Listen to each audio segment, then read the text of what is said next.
अस्सलामुअलैकुम नाजरीन, उम्मीद है आप सब खैरियत से होंगे। आज की इस वीडियो में हम बात करेंगे फीफा वर्ल्ड कप 2026 के दूसरे क्वार्टर फाइनल की, जहां स्पेन ने बेल्जियम को 2-1 से शिकस्त देकर सेमीफाइनल के लिए क्वालिफाई कर लिया। नाजरीन, इससे पहले कि इस मैच के बारे में आपको आगाह करें, प्लीज चैनल को सब्सक्राइब कर लें और बेल आइकन को हिट कर लें ताकि आपको हमारी आने वाली वीडियो मिलती रहें।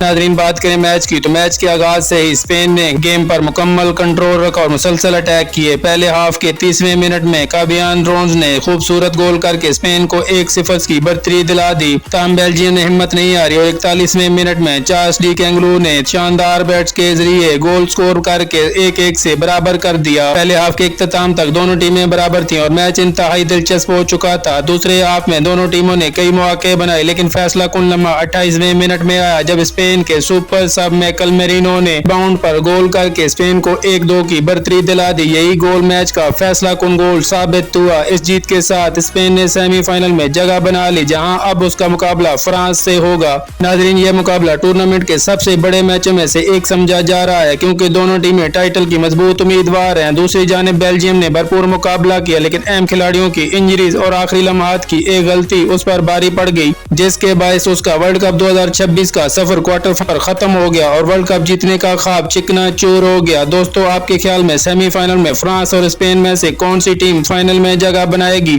अपनी कीमती राय का इज़हार कमेंट सेक्शन में जरूर कीजिएगा। अगर वीडियो पसंद आए तो इसे लाइक करें, शेयर करें और चैनल को सब्सक्राइब करके बेल आइकन को हिट कर लें, क्योंकि आपके लिए फीफा वर्ल्ड कप 2026 की हर बड़ी खबर, हर मैच का तजिया और ताज़ा तरीन अपडेट सबसे पहले लेकर आते हैं। अगली वीडियो तक के लिए खुदा हाफिज।